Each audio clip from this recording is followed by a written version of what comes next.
Bonsoir, papa Google. Bonsoir tout le monde. Comment Euh, ça va, tonton? euh, j'ai suivi une très belle histoire sur YouTube aujourd'hui, une longue histoire de 40 poussières de minutes de la fille qui se faisait agresser par son beau-père, je crois. Mhm. Et il faut que tout le monde aille suivre cette histoire-là parce qu'elle est super intéressante. Et merci pour les histoires que... J'espère que tu sais de quelle histoire je parle. Il faut Oui, que oui, l'histoire que si j'ai postée quelqu'un... aujourd'hui sur la Il faut deuxième que chaîne, là. La deuxième chaîne, c'est DMG TV, Histoire mystique exclusive. Il y a une histoire aujourd'hui d'un papa qui couchait avec sa fille, avec adoptive. la complicité de sa maman. Et les gars avaient une sirène dans la Oui. maison et il garde sa sirène apparemment dans la chambre de la fille adoptive, là. Mm. Et leur serpent et tout et tout. C'est vraiment intéressant, allez regarder. Je vous conseille tous d'aller écouter cette histoire. S'il y a 1300 personnes, abonnez-vous sur cette page. Cette histoire est super intéressante et c'est une vérité. Elle est très sincère quand elle raconte son histoire et c'est très intéressant. Bon, je raconte la mienne. Euh, alors, euh, j'avais une copine en Europe, je ne vais pas dire le pays, pour que, bon, j'avais une copine et c'est les Moukala, comme on dit, c'est les blanches. Hein. Bon, c'est une fille que j'ai racontée, c'était pas sérieux.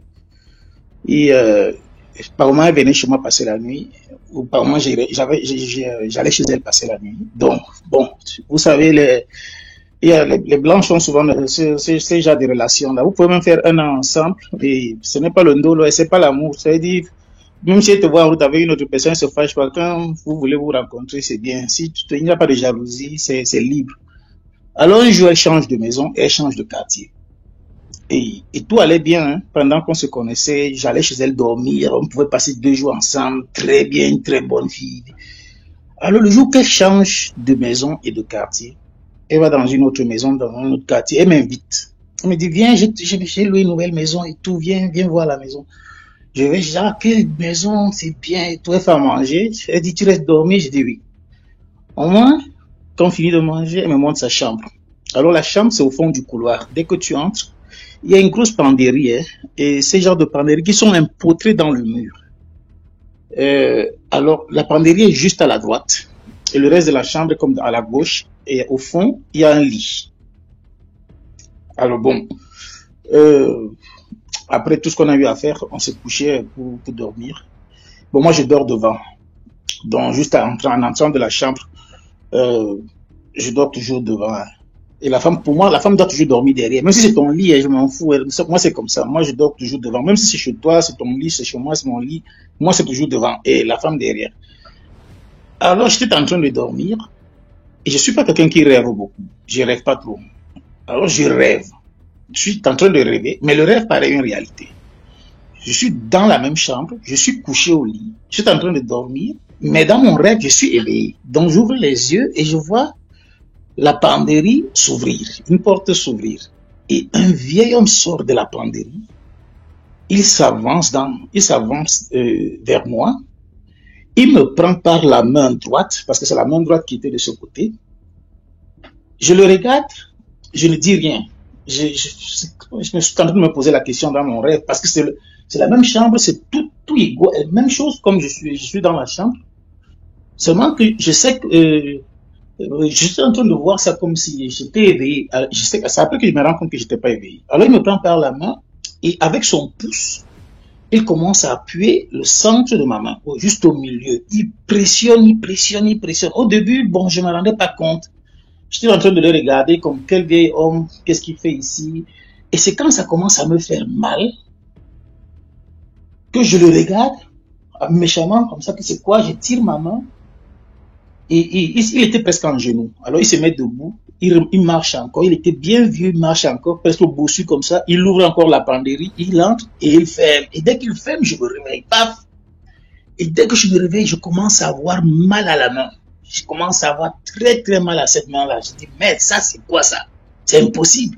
Si je viens de rêver et j'ai mal à la main, je commence à bouger mes doigts et je vois que j'ai vraiment mal à la main. Je dis, attends, je me lève, je vais à la cuisine, je bois de l'eau pour voir si je ne suis pas endormi. Parce que peut-être je peux être là.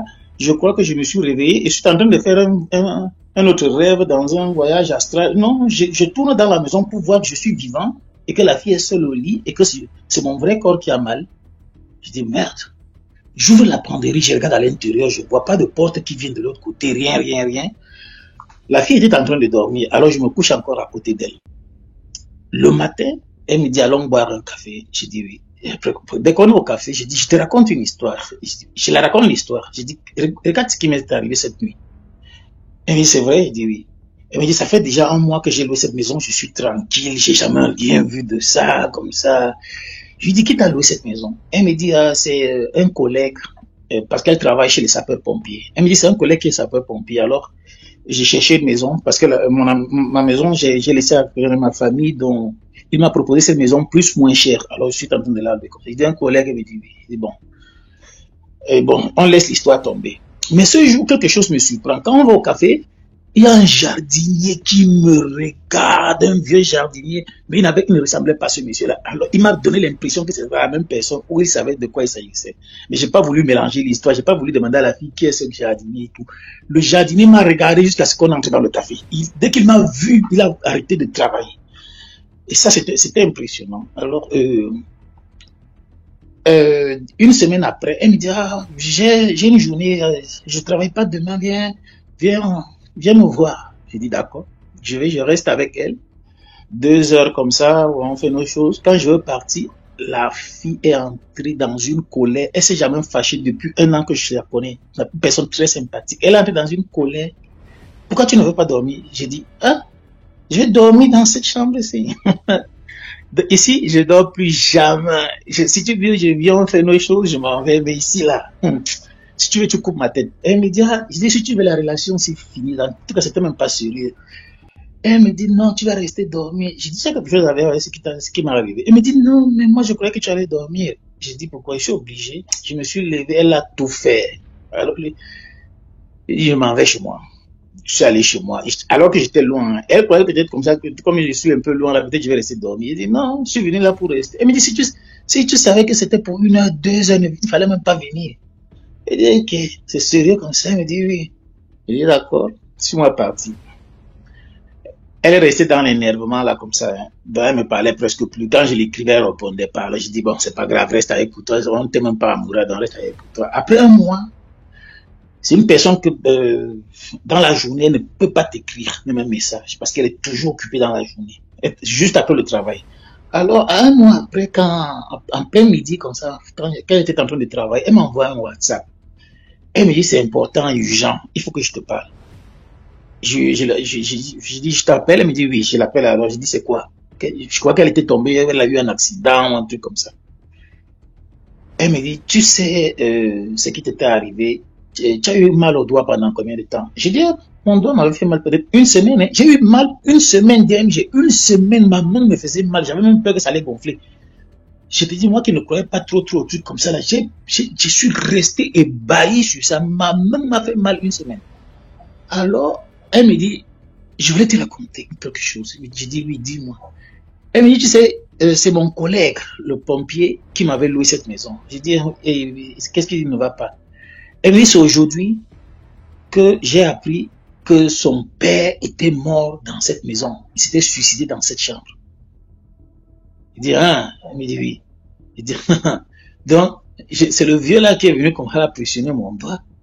Elle me dit, mais toi tu n'as pas peur. Elle me dit, non, je l'ai jamais vu, j'ai jamais rien senti. Tu sais, les blancs aussi sont fous, hein.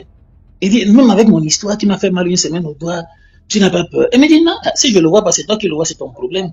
Il dit, donc, maintenant, tu comprends pourquoi je ne voulais pas. Elle me dit, c'est grave. Il dit, mais oui, les gens qui te visitent là-bas, ils n'ont jamais rien vu. Elle dit, oui, il y a quelqu'un qui avait dit qu'il ne se sentait pas bien et tout, mais bon, c'était rien de grave. Et il dit, donc, maintenant, toi-même, tu as vu que j'avais raison. Elle me dit, oui, mais, j'ai dit, tu vas déménager? Elle me dit, non, comment je vais déménager si je le vois pas, je le sens pas? Dans l'histoire, ça peut se dire le fantôme jaloux, parce que je crois que le type là était jaloux.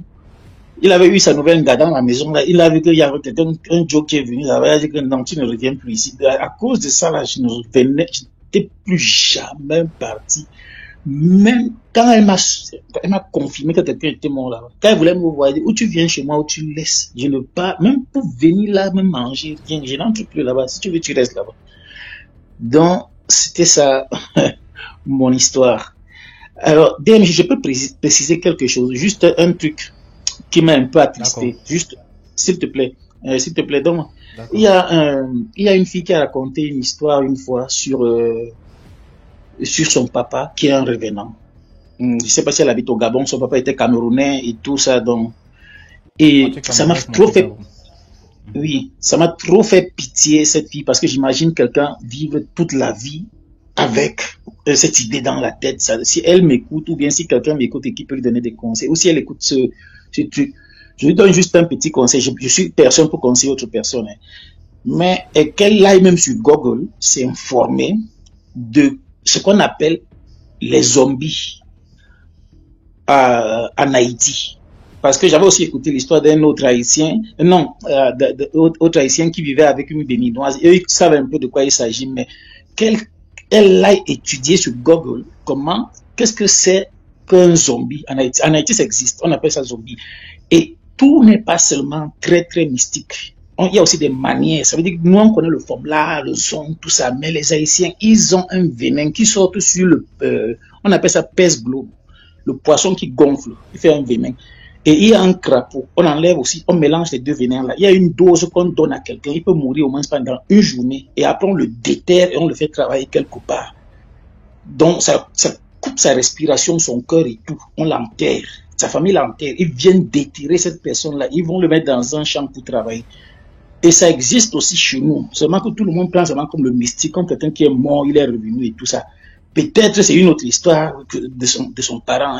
Ça me fait trop pitié. Cette fille m'a vraiment fait pitié. Donc il faut qu'elle étudie de qu'est-ce que c'est qu'exactement les zombies en Haïti. Bon, c'était juste ça, c'était juste cette précision.